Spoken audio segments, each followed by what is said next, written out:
ये सब कह रही थी, उसकी तारीफ कर रही थी, उसका हाथ पकड़ा हुआ था। तब एक बार भी उस लड़की ने कुछ नहीं कहा। मैं अपने कमरे तक गई, मैंने दरवाज़ा खोला और देखा तो मेरी फ्रेंड बिल्कुल मेरे सामने खड़ी है। और जैसे ही मैंने उसे देखा, आपको कभी ऐसा लगा है कि कोई अदृश्य शक्ति आपकी बातों को बड़े गौर से सुन रही हो? जैसे कि जब आप किसी से बात कर रहे हो, उन्हें कहानियां सुना रहे हो, या शायद अभी इसी वक्त जब आप ये कहानी सुन रहे हो। भूतों की कहानी से डर सबको लगता है, पर एक्साइटमेंट भी उतनी ही होती है कि क्या हुआ, आगे क्या होने वाला है इस कहानी में। और जब चार दोस्तों में ये टॉपिक छिड़ जाए तो बातें लंबी चलती हैं, कभी कभी तो रात भर चलती हैं। ऐसी ही ये कहानी है चार दोस्तों की। देहरादून के करीब राजाजी नेशनल पार्क में जाने का इनका ट्रिप बनता है। अभिषेक, रोहन, प्रीति और रुद्र दिल्ली से इन्होंने शुक्रवार की रात को जाने का प्लान बनाया, क्योंकि सोमवार को वापस से इन्हें ऑफिस भी ज्वाइन करना था। रात को निकले थे 10:30 बजे के आसपास। सुबह 5:30 बजे के आसपास ये लोग वहां पहुंच भी गए थे। वहां जाके एक होटल देखा और आराम किया। शाम को प्लान था राजाजी नेशनल पार्क जाने का। शाम के 5 बजे निकले एक गाइड के साथ। अब इनके ग्रुप में और भी लोग थे। 3 गाड़ियां भर के चल पड़ी वहां की ओर। वहां पहुंच के सबसे पहले तो इन्हें जगह देखनी थी जहां ये लोग रात बिताने वाले थे। जी हाँ, पूरी रात उन्हें वहां बितानी थी। इसके लिए इन्होंने पहले से ही परमिशन वगैरह ले रखी थी। रुकने के लिए, रात में ठहरने के लिए कोई सेफ जगह देखी जहां कोई जानवर ना आ सके। अब जंगल में रुक रहे हैं तो ध्यान रखना था इस बात का। ठंड का मौसम था। एक जगह देख के इन्होंने आग का इंतजाम किया और चारों दोस्त वहां घेरा लगा के बैठ गए। प्रीति ने कहा कि यार ठंड बहुत है, पहले पता होता तो जैकेट लेके आती साथ में। अभिषेक ने उसे अपना शॉल दिया और वो इन लोगों की वीडियो बनाने लगा। वो वीडियो बनाता बनाता पीछे जा रहा था। उसे पता नहीं चला वो पीछे खाई की तरफ जाता जा रहा है। तभी किसी ने उसे रोका और वो आगे आके इनके पास बैठ गया। उसकी सांसें फूल रही थी। बातों बातों में रोहन ने छेड़ दिया हॉरर कहानियों का टॉपिक और उसने शेयर किया अपना एक्सपीरियंस। वो बताता है कि एक बार मेरे साथ ऐसा हुआ था कि जैसे आपको लगता है कुछ है भी और कुछ नहीं भी। रोहन कहता है कि जब मैं 7th क्लास में था तब पड़ोस में एक आंटी की डेथ हो गई थी, तो घर वाले नहीं चाहते थे कि मैं ये सब देखूं, तो मुझे दूर भेज दिया किसी रिलेटिव के यहाँ, जब तक ये सारी चीजें खत्म नहीं होती तब तक के लिए। उसके बाद जब मैं वापस घर आया तो सब नॉर्मल था, पर वो फीलिंग नॉर्मल वाली नहीं थी। इसी बीच प्रीति के ऊपर कहीं से कुछ गिरता है और वो डर जाती है। शायद पानी की बूंदें गिरी थी किसी पेड़ों के पत्तों से। रोहन बताता है कि एक रात जब वो सो रहा था तो नॉर्मली तो वैसे सपने नहीं देखता था, पर उस रात उसने देखा कि वो उठा, घर से बाहर निकला और पड़ोस वाले घर में जाके बेल बजाई। दरवाजा खुला पर वहां कोई नहीं था। फिर वो उस वाले कमरे में गया जहां पे वो आंटी रहती थी। वहां वो गया तो उसके पीछे से कोई 2 हाथ आए और उसका गला दबाने लगे। धीरे धीरे सांसें रुकने लगी और ऐसा लग रहा था कि शायद अब यहीं खत्म, मैं यहीं खत्म होने वाला हूं।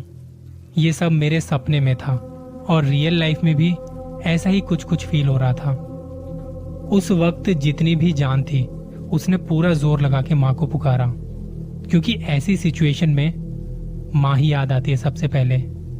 जैसे ही उसने ये बोला तो ऐसा लगा कि जैसे उसकी नींद खुल गई।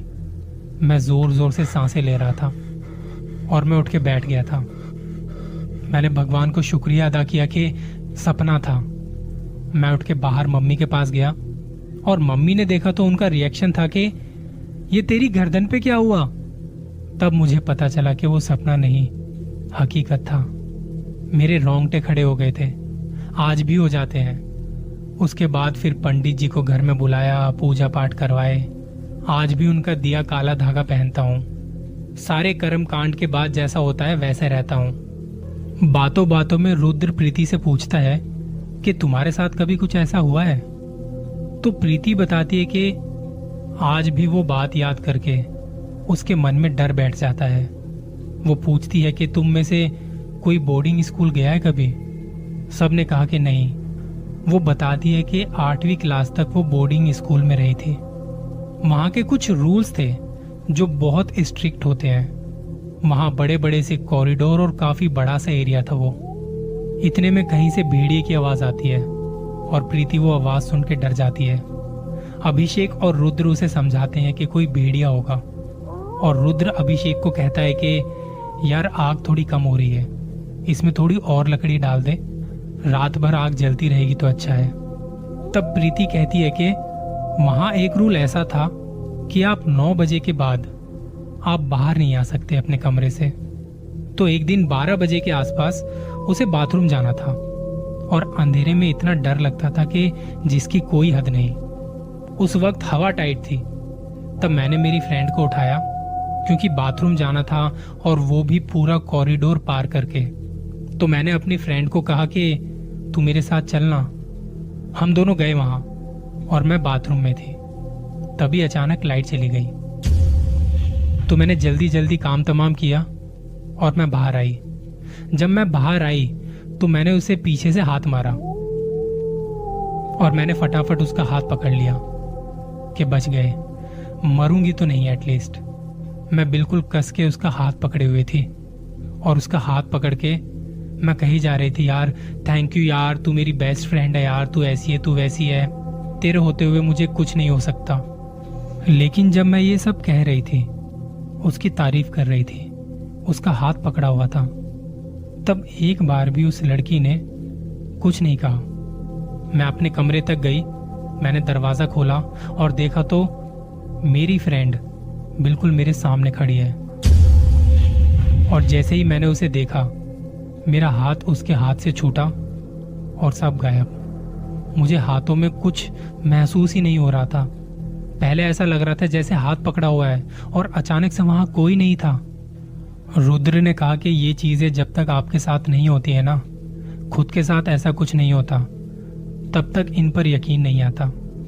प्रीति बताती है कि आज भी वो पल याद करके उसके हाथ कांपने लगते हैं। रुद्र कहता है कि यार मेरे साथ भी एक बार ऐसे ही कुछ हुआ था। मैं और मेरा दोस्त पारुल, हम द्वारका मेट्रो स्टेशन के पास कुछ काम से एक कॉलोनी में गए हुए थे। रात को घर वापस आते आते देर हो गई थी, तकरीबन 1-1:30 बज रहा होगा। हम जैसे ही मेन रोड पर आए और रात के टाइम इतना ट्रैफिक वगैरह नहीं होता है, तब हमने देखा कि रोड के साइड में एक बहुत ही सुंदर सी लड़की खड़ी थी और वो हमसे लिफ्ट मांग रही थी। जब ऐसे अजीब टाइम पर आपको कुछ ऐसा दिखता है, ऐसी कोई चीज दिखती है ना, तो आपके दिमाग में बहुत सारे ख्याल आते हैं। पहले तो मेरे दोस्त ने कहा कि यार कोई गलत काम करने वाली होगी, तू यहाँ पे गाड़ी मत रोक, बस चल। फिर दिमाग में आता है कि इसका कोई गैंग वैंग होगा तो फंसा लेगा, तू यहाँ से चल। तू खुद सोच यहाँ क्यों खड़ी है ये लड़की इस टाइम पर एक ख्याल ये भी था कि कहीं सच में इसे हेल्प की जरूरत पड़ी तो हमने सोचा कि देखा जाएगा, हम इसकी हेल्प करते हैं। तो हमने उसके पास जाके अपनी गाड़ी रोकी और उससे पूछा कोई हेल्प चाहिए और उसे पीछे की सीट पर बैठा लिया। हमने पूछा कि कहाँ जाना है, तो उसने कहा कि बस यहीं आगे तक जाना है। थोड़ा आगे जाके फिर से पूछा कि कहाँ जाना है, बता दो, हम आपको वहां छोड़ देंगे। वो एग्जैक्ट लोकेशन बता ही नहीं रही थी कि उसे कहाँ जाना है, बस बोल रही थी कि थोड़ा आगे तक जाना है। तब दिमाग में ख्याल आता है कि ऐसा तो नहीं कहीं आगे इसकी कोई गैंग वैंग खड़ी हो, सब इंतजार कर रहे होंगे हमारा, पर क्या करें, अब तो गाड़ी में बैठा लिया है। और थोड़ा और आगे गए, फिर उससे पूछा कि और कितनी दूर है बता दो, कहती बस आ गया। थोड़ा सा आगे जाते ही उसने कहा कि बस बस रोक दो। पहले तो हमने देखा कि खाली सड़क और दूर दूर तक कोई नहीं है, लगा कि कोई गैंग वैंग नहीं है, हम सेफ हैं। हमने गाड़ी साइड में लगाई, उसने गाड़ी का दरवाजा खोला, बाहर निकलने के लिए पांव बाहर रखा ही था और निकलने से ठीक पहले जो उसने कहा, अच्छा किया तुमने कोई गंदी नजर नहीं डाली, ये कहते